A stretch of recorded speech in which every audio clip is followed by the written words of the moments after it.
Hello and welcome back to Recreated. This is Wrestlemania 4 edition by FRW. Today we're going to be discussing and breaking down the Wrestlemania 4 match card in figure form. Can we recreate it? How accurate will it be? Let's find out. Before we begin, a few facts though. This event took place on March 27th, 1988. At the historic Atlantic City Convention Hall in Atlantic City, New Jersey. 16 matches took place on this card. Hogan did not wrestle in the main event. However, he was present during the ending and the celebration, and 48 wrestlers participated in this event. Of course, a few rules before we start. I'm only going to be reviewing matches that made TV. At the end of the event, we're going to run the stats and see how much this event could be recreated. As always, I judge on accuracy and entire representation, or even if this match can be created in any figure form. I will not be including managers or valets or non-wrestlers. That also goes for wrestlers who were at the match or interfered into the match, but were not actually booked for the match. I know Hogan and Andre showed up at the end of this WrestleMania, spoiler alert, but yes, we are not going to be including those. I will not include customs. They must be Mattel or retail released, either online or in store, and at least marketed for mass release. With that being said, hopefully it's running smoother as I keep going. Hopefully I get better at this. Let's begin. So the first match to open up was WrestleMania 4 Match 1. It was a 20-man battle royal. The winner received a trophy. This was not NFL versus WWE. This is literally a 20-man match. Unfortunately, though, we can't recreate it. There's 3 people missing from this card, and at the end of the night, I will explain which 3 those were. But if you looked into here, you have a lot of others, though. I mean, 17 ain't bad. You got Jim, you got Ken Patera, King Harley Race. You have a Bret Hart that does match that attire. But no, and Jim's the closest I could find was that, and as you see, it's not quite the proper one. Mountie was not Mountie at the time, so Jocks was there. The Fabulous Rougeaus were there. Hillbilly Jim was in there, as you can see in the picture of Bret's holding him and Jim's double teaming him. I do believe a couple other guys were in there, and we're going to find out who the 3 are that are missing. The little AWA figure there is Boris Zolkov, also known as the Russian in the AWA line, which had a limited run before their demise. Remco, I believe the toy maker was. And then you've got Sika in there. I tried to find the most representation attires I could find. Junkyard obviously is not wrestling in red tights, but I already used that look again. So yeah, you essentially could recreate this. It would be in many different types of forms. It would not be just in one specific, like Mattel Elites or Mattel Basics or Jakks Classics or Jakks Ruthless Aggression era, that that style, or CSDA Classic Superstar Deluxe Aggression. So that's all you can get for that. If you're wondering who won, Bad News Brown won after throwing out Bret Hart, and then Bret came in and stomped the trophy to pieces. On to match 2, though. The WWF World Heavyweight Championship Tournament, round 1. It was Hacksaw Jim Duggan versus the $1 Million Man. And as you can see here, this is pretty much the representation. This is accurate.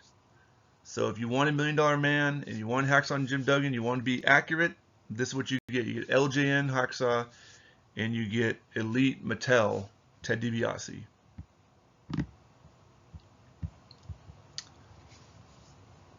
And match number 3.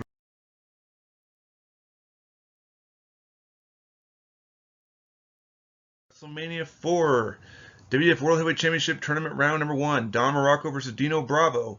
It's not accurate. The picture shows, excuse me, Don Morocco.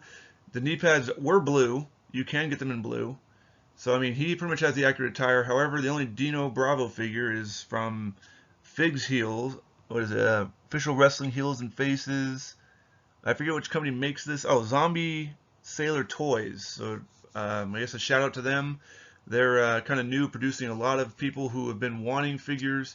Currently, they're tackling only the retro kind of aspect. So if you want the retros, if you grew up with retros, I didn't. Or if you grew up even with the Hasbro line, again, I didn't as well. Mine first were the bone crushing action. Then you want to give, go look at those up. I think they got Sabu and they've got Bandito, I think his name is coming soon. I know Atom Bomb's up for pre-order pretty soon.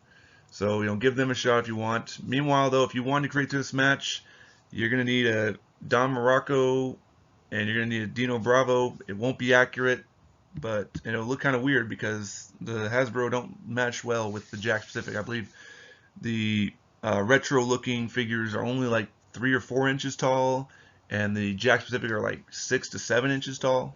So, but yeah, this match can be recreated thanks to a new toy producer. So thank them, ZST.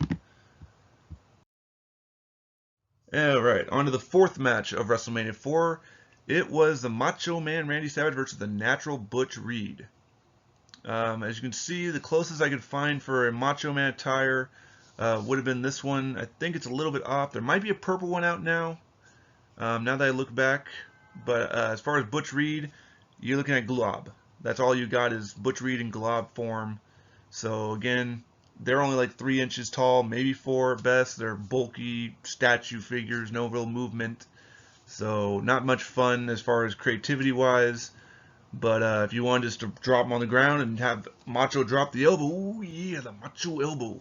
In fact, if I remember correctly, the match when I watched it, not live, mind you, but when I did see it, it didn't last very long, and Macho dropped the elbow, and it was over pretty quickly.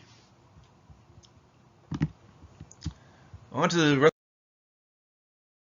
WrestleMania 4 Match 5, we got Ricky the Dragon Steamboat versus Greg the Hammer Valentine. And as you can see here, I tried to find the best representation. This pretty much is the one. Obviously, the headband would not be accurate, but for the most part, I'm going to talk about the attire. I guess you could acetone that off or just switch it with the Defining Moments Dragon, but you have more of a longer hair style. So it's pretty close. I mean, it's the closest I can get. Hair, if I counted hair, oh gosh, that would it'd be impossible, because if you see here, Greg Valentine's hair is not as pristine as in the action figure form. It looks kind of dirty and beat up, and I think it's like during his like almost, I want to say, burned out looking phase. It's almost like he knew he wasn't going to go on to the next round, or he wasn't going to win. So, but the point is, it is pretty accurate. You can recreate it. You could, I guess, go get a Mattel Greg the Hammer Valentine from Legends Series 7. I believe it's at 7, and you could have them do that, or that's actually, no, that's it. Or you LJNs. Jakks never made Ricky the Dragon Steamboat. Forgot about that. WrestleMania 4 Match 6 was One Man Gang versus Bam Bam Bigelow, and this pretty much is accurate. From what I can see, the only photos I could find, and from the video I watched, these are very spot on. I mean, this is the One Man Gang only in Jakks Pacific. Mattel made a Akeem, but they never made One Man Gang. They were supposed to, but it got canceled or something happened. And there's a couple King Company Bam Bam Bigelows out there in Mattel form. But this is a Jakks. This kind of matches it more or less.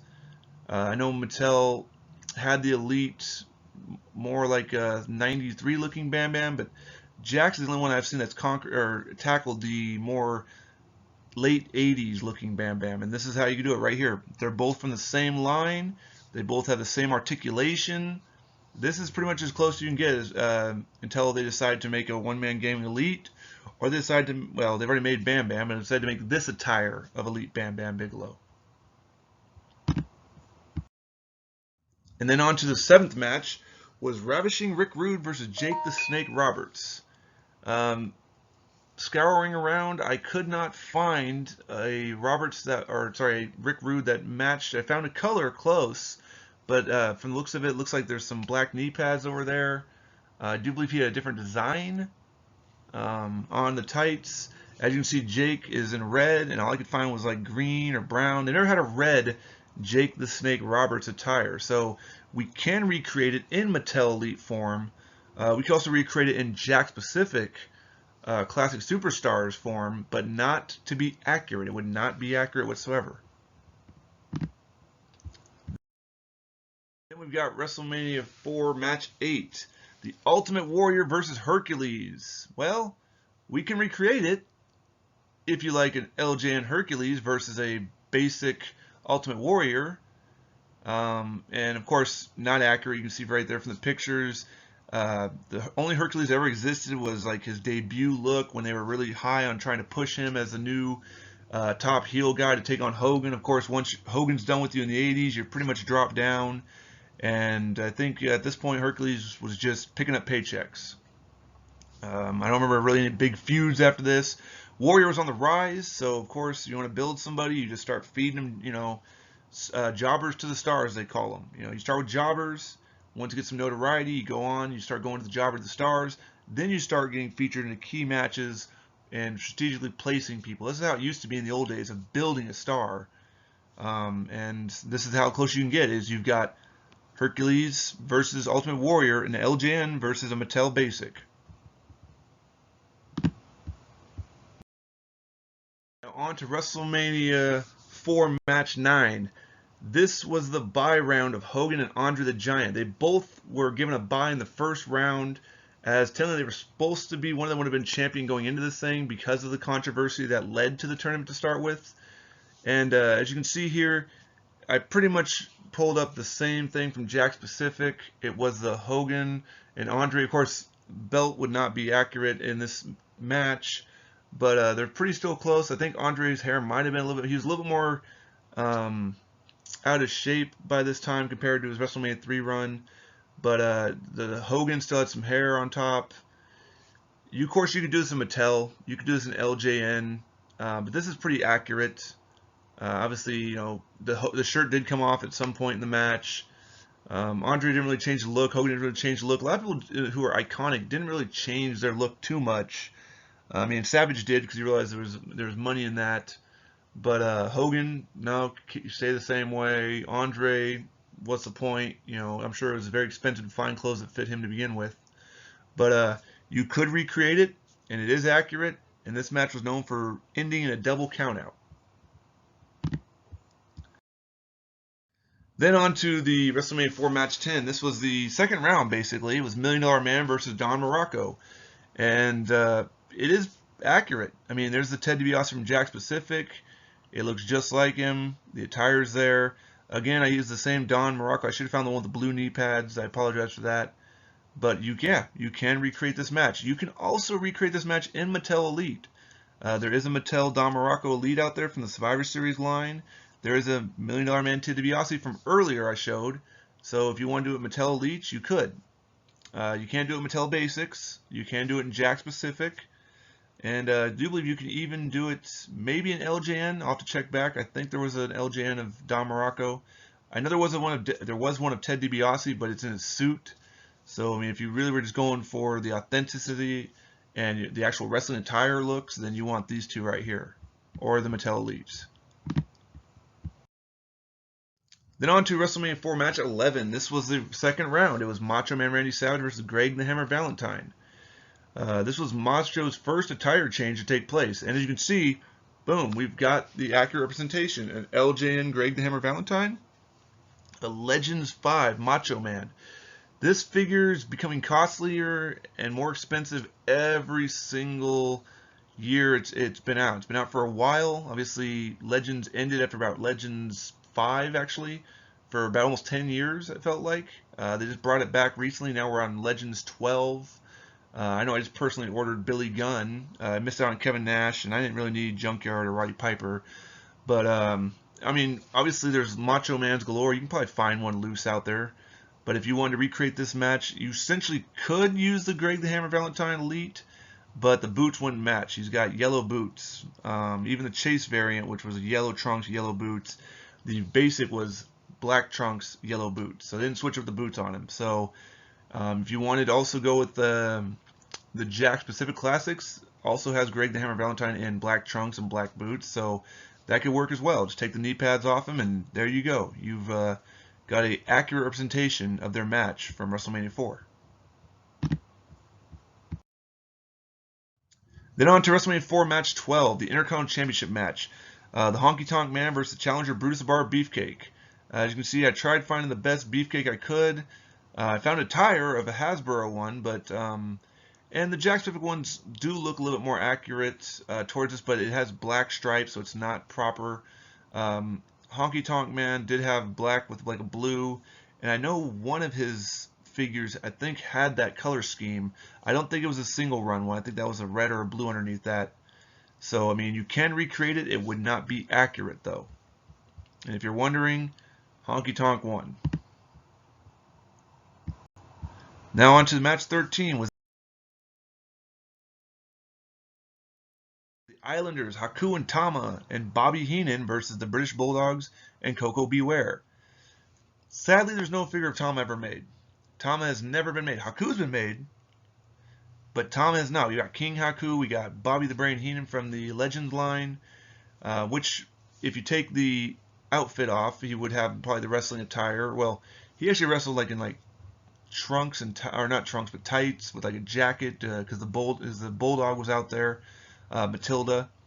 I do know that the Bulldogs did come with a Matilda. I couldn't find a picture of them in there with this attire, but this is pretty accurate to the attire. Coco, I found something, but it was not accurate, so it's not accurate. You can't recreate it, unfortunately. This match, until Tama gets a figure, not Tama Tonga, but Tama from the Islanders, this match will go down as in the void of never being able to be recreated. And then on to match 14, which was a semifinal, it was Macho Man Randy Savage versus the One Man Gang. Now, due to Hogan and Andre being eliminated, $1 Million Man got a bye to the finals, so that's what happened there. So he basically wrestled twice, and then was done for the until the main event, where Savage had to wrestle multiple times. But this was Savage's second attire choice, or attire change. I think he only changed his robe. If you look at the attire, I don't think he changed his attire much at all. But what's cool is the Defining Moments. I was told this Defining Moments figure is what represents WrestleMania 4 Match 14.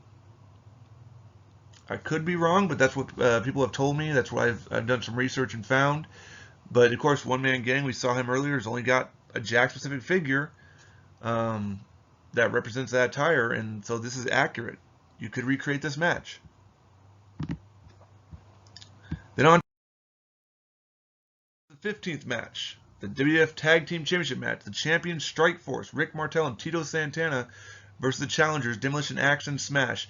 Now, I'm probably going to catch a little flack from this because, Demolition changed up their face paint. I understand that, but I'm going with the attire. Face paint, I mean, it'd be nice, but not. They're not going to produce a Demolition of every face paint. So, face paint aside, if you look, you can't really see the face paint from the picture. And of course, Strike Force didn't wrestle in their jackets, but this was the attire they came out to. The belts are accurate, so I mean, this is an accurate representation. Is the face paint proper? Probably not. I mean, it looks like it's close. I mean, from what I can see, looks like there's more silver on the side of his head, maybe. But if I went with exact representation of face paint, I don't think anybody would, because again, if I went with hair and with facial feature, it's the attire is what I'm going for. And in the main event of WrestleMania 4 was the WWF World Heavyweight Championship final match. The $1 Million Man versus Macho Man Randy Savage. And it looks like, I think it's more of a red than orange. I think he was more, but it's weird because it's supposed to represent, I think, his WrestleMania 4 win. But it does look orange in this, though, so I'm not quite sure on this one. You can recreate it. I was told Savage did change his attire again to another robe, but it is accurate to an extent. Maybe it depends on the color scheme. Some say it's orange, some say it's red. The photos are kind of fuzzier on it. So if it's not accurate, I do apologize for it. It's pretty close to being accurate, but I will double check that whatnot. But from what people told me, that Legend Series 5 was the attire, even though we saw that one earlier in a different form, and you can recreate this match. Of course, you have Andre and Hogan. You can have them come out. You can have Hogan hot dog and grand slam and all that kind of stuff, and steal the show from Macho Man, basically. Let's get down to the stats. So here are the stats. This show could not be recreated, as 4 wrestlers do not have figures. Tama, it'd be nice to have more tag teams. Raymond Rougeau, he needs a figure. Jim Powers, who? No, I'm kidding. I'm not really missing Jim Powers. And Sam Houston, of course, I wrote who. Sam Houston was a wrestler for a limited amount of time. He didn't really make an impact there. So obviously, 2 of the 4 I could live without. I mean, Raymond Rougeau, I've said it many times, Fabulous Rougeaus need figures. Now, if we were to recreate it, it's only 87% complete. Getting closer. With Mattel, it'd only be about 29 figures you could use out of the 48, so 60%. Jax would get 37 figures, so 77%. And LJN with 32 figures for about 66%. How accurate is it? Well, it's 56%, give or take. I may have shot myself in the foot by not getting a better photo of Savage versus Ted DiBiase. So I do apologize if that's the case. As always, though, that's the breakdown of the stats. And I want to thank you. If you like this, please leave a comment. You're welcome to suggestions. It is a passion of mine, as I've told. I do have WrestleMania 5 coming up very shortly. I'm going to drop these probably once a week. I'm currently working up to, I'm on WrestleMania 8 right now. So I'm getting these out as quick as I can. This is not my full-time gig, obviously. And of course, I'm more than willing to hear comments. If people want to join the channel who can do stuff like GIFs or can do music or something like that, or have an idea how to add that kind of stuff, I'm always looking for that kind of stuff. Again, I'm not trying to make this the next multi-million-dollar process, but if you feel like you want to contribute to it, if you think it'd be cool, you're more than welcome to. If you have any suggestions, if you felt like I shouldn't have gave a shout out to Zombie Sailor Toys or any of those kind of guys, I do apologize for that. If that's the case, I will refrain from doing that from now on. But I mean, none of these are possible without you or Mattel or Jack Pacific. Maybe in the future, Jazzwares when we get closer and closer to newer age wrestling. Right now, we're in the golden era. Those are pretty much the top 3. LJN at the time was the only license, so that's why they're kind of in the top 3.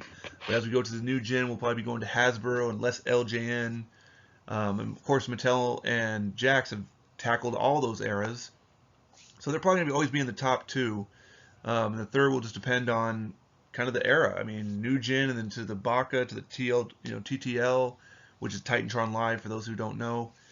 Anyway, I hope you had fun, and I'll see you at WrestleMania 5. The Mega Powers explode.